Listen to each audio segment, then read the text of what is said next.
Hello people of the world, my name is Warthog Fox. This is my first video review. By all means, leave comments, information, whatnot as you see fit. With that, let's get right to it. First game on the agenda, Xbox 360, Tom Clancy's Splinter Cell Conviction. Now, I honestly liked the game. It was a little more paced to the idea of what we in the media would like to see.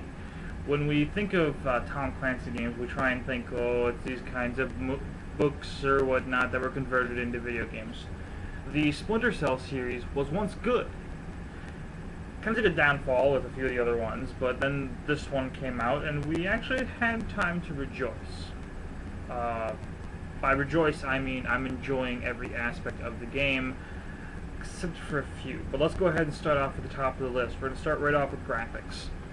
Graphics, I'm going to go ahead and give roughly, out of, say, 10, we're going to give them roughly a 7.9. And I'm not going to give it very high of a rating, because it has a lot of the graphics I like, but when you look at distance shots, and it's all incredible, but distance shots alone tend to blur a bit at times. Some of the close range shots really aren't able to see a lot of detail.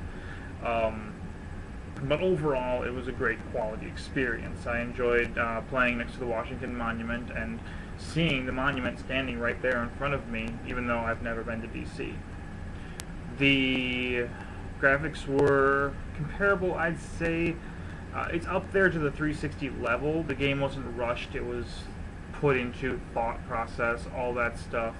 And it turned out to be a relatively good engine, and I enjoyed it thoroughly. Next up on the agenda is our ever-loving story. No, sorry, let me rephrase that. We got graphics, then we go, is it graphics and story? And gameplay? Yes, graphics, story. The story is impressive, to say the least.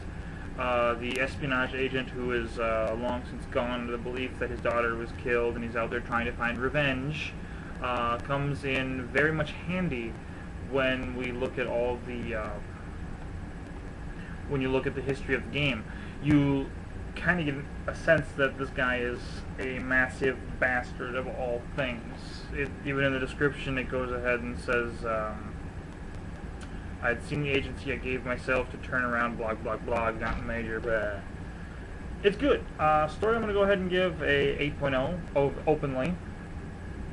It's got a lot of the key engines that I enjoyed, especially for a stealth espionage game. You don't even have to play it stealth espionage. Ooh, excuse me. You don't have to play it stealth espionage. You can play it whatever method you want. Loud and guns a-blazing, or quick and quiet. I tried the quiet method and actually succeeded a little bit.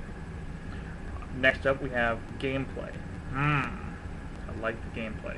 The gameplay offered up a unique perspective. It gave me the option of interacting with items, very similar towards what Assassin's Creed did, which allows you to climb walls and jump buildings and whatnot. I have the same basic free roam, except then it gives you some new options. The ability of pinpoint targeting your enemies, bust down a door, attack a guy, pinpoint 3 guys, and pop, pop, pop, take them out in successive order before you take any damage at all. I love that aspect. It's possibly one of the best methods of gameplay I've seen. And it's easily one of the greatest games I've ever played. The thing is when you get down to the nitty-gritty, the overall gameplay can be a bit confusing. Controls can be a bit off to anyone who hasn't played these types of games before. I myself played it and enjoy it. It was kind of funny that way. Overall, as the final chapter goes, I didn't give a gameplay rating. I'm going to go ahead and give it an 8.5. But overall, I'm going to go ahead and give the game a 9. I know it doesn't make sense. In the hindsight, I should probably give it a good solid 8.3. But I'm giving it up a couple notches because overall the game did impress. Story, gameplay, and visuals all brought up something very incredible. And I do recommend this game to anyone. I recommend it to anyone in the forum who reads my reviews or is now going to start watching my reviews, hopefully. Once again, the game is Splinter Cell, Tom Clancy's Conviction, or Tom Clancy's Splinter Cell Conviction. very, very much a fun game, and I hope to do more of these video reviews in the future. This is Warthog Fox going ahead and giving you the thumbs up on the game and saying go out and buy it, find it used if you can.